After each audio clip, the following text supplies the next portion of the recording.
Daniel Delaveau, bonjour. Vous êtes Bonjour. maire de Rennes. Vous êtes aussi président de l'Association des communes de France. Des communautés. Des communautés de France, pardon. Et d'abord, j'ai envie de vous interroger en tant que maire de Rennes. Vous êtes la ville de Rennes, la métropole est engagée dans une grande révolution des transports. C'est vraiment un parti important pour les villes actuellement, avoir le réseau de transport le plus fluide possible pour éviter la voiture, tout simplement. Oui, écoutez, je crois que la question de la mobilité et des déplacements pour nos concitoyens dans nos agglomérations, dans tous nos territoires, elle est centrale parce qu'elle est au cœur des enjeux de la construction de la ville et des agglomérations, de l'aménagement urbain. Il faut à la fois, il y a pour nous une cohérence très forte entre notre politique et notre programme local de l'habitat, c'est 4500 logements que nous construisons chaque année dans l'agglomération, et la nécessité de faciliter les déplacements. Donc ça a été en 2002 l'ouverture de la première ligne de métro, la restructuration du réseau de bus qui a permis de doubler le nombre de voyageurs de 31 à 60 plus de 70 millions aujourd'hui, et nous engageons les premiers travaux sur la deuxième ligne de métro qui sera un élément, un axe complémentaire structurant qui là aussi le métro rennais qui avait fait couler beaucoup d'encre en son temps. Qui avait fait couler beaucoup d'encre en son temps, qui aujourd'hui fait partie de la vie quotidienne et fait consensus. Et la deuxième ligne aussi, elle est aujourd'hui attendue avec impatience par l'ensemble des habitants. Bon, sujet plus douloureux, c'est vous vous battez pour sauver l'usine PSA de Rennes-la-Jeunesse.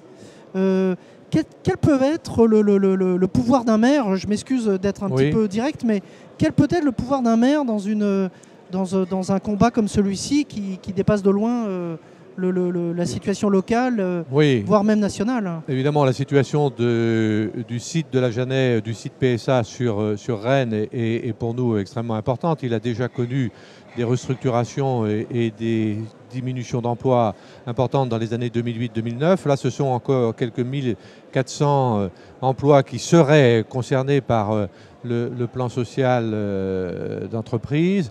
Nous nous battons en lien avec l'État, avec l'ensemble des collectivités territoriales, la région de Bretagne, le département d'Ille-et-Vilaine, Mais quels peuvent être vos moyens d'action? Nos moyens d'action, évidemment, il s'agit d'un groupe et d'une entreprise privée. Et vous avez vu les conclusions du rapport Sartorius qui ont été présentées au ministre et aux syndicats.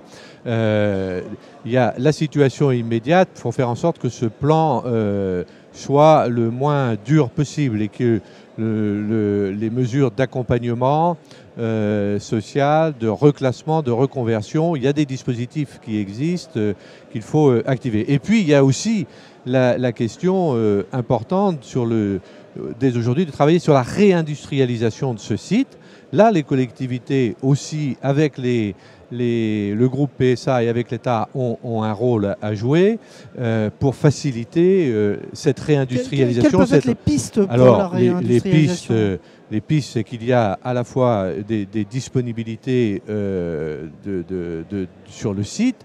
Nous voulons aussi, d'ailleurs, que Philippe Varin, le PDG, tienne ses engagements sur, la pérennité du site, et deuxièmement, l'arrivée d'une nouvelle plateforme et de nouveaux véhicules. Alors la question, effectivement, que cette nouvelle plateforme, elle est annoncée à l'échéance 2016, et il y a cette phase de transition à gérer. Et cette réindustrialisation du site, elle passe aussi par des dispositifs d'aide financiers en lien avec l'État. Je pense à la prime d'aménagement du territoire, je pense à l'ensemble des dispositifs financiers pour faciliter des implantations nouvelles et des reconversions, les questions de la formation. La région, c'est une compétence de la région, mais que nous pouvons aussi accompagner dans les différents dispositifs d'insertion d'emploi qui existent.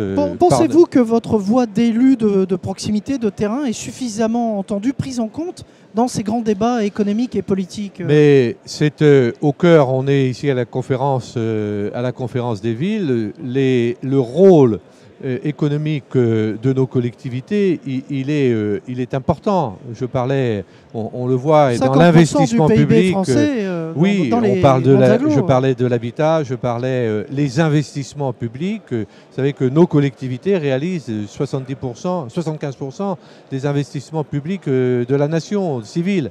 Donc on a un rôle économique. Et il faut que la nouvelle étape de décentralisation conforte à la fois la place et les compétences et le rôle des régions en matière économique et cette compétence, elle est partagée notamment avec les grandes villes, avec les grandes agglos, parce que quand on investit dans la recherche, dans l'innovation, dans l'enseignement supérieur, ce sont aussi des décisions qui ont des conséquences immédiates et à moyen terme sur l'économie. Alors Daniel Delaveau, vous êtes aussi président donc, de l'Assemblée des communautés de France.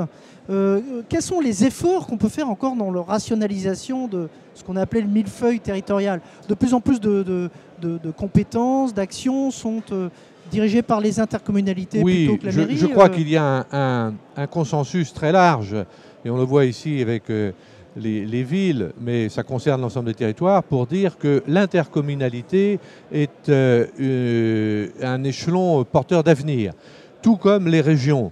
Est-ce qu'il peut se substituer à d'autres échelons ou... Se substituer, non, mais vous savez, la question, elle est simple. Il faut partir des besoins de nos concitoyens. On parlait d'habitat, on parlait d'aménagement, on parlait de transport et de déplacement.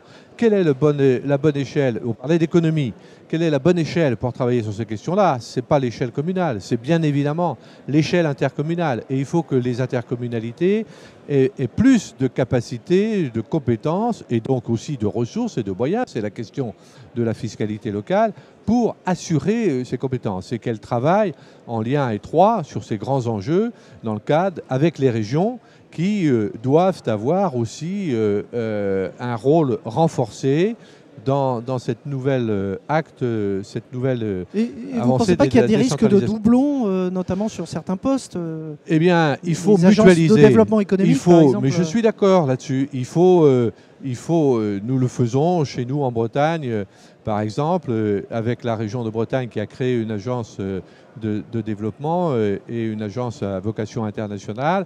Nous travaillons au niveau de notre agglomération en lien extrêmement étroit et nous n'avons pas, et nous travaillons en parfaite synergie. Je crois que c'est comme cela qu'il faut effectivement, il faut rationaliser, il faut mutualiser et il faut agir aux bonnes échelles. Les bonnes échelles d'avenir, porteuses d'avenir, ce sont les régions, ce sont les intercommunalités. Ça n'enlève pas la place des communes. Et on parle beaucoup du bloc local. Dans les zones rurales notamment, il faut des communes. Et il faut aussi des mairies de proximité. Il faut pas simplement la commune doit rester dans les zones rurales comme dans les zones urbaines, mais elle doit agir dans le cadre du bloc intercommune-communauté, car les communautés, c'est la coopération. Et c'est la coopération, la mutualisation, la rationalisation et l'efficacité.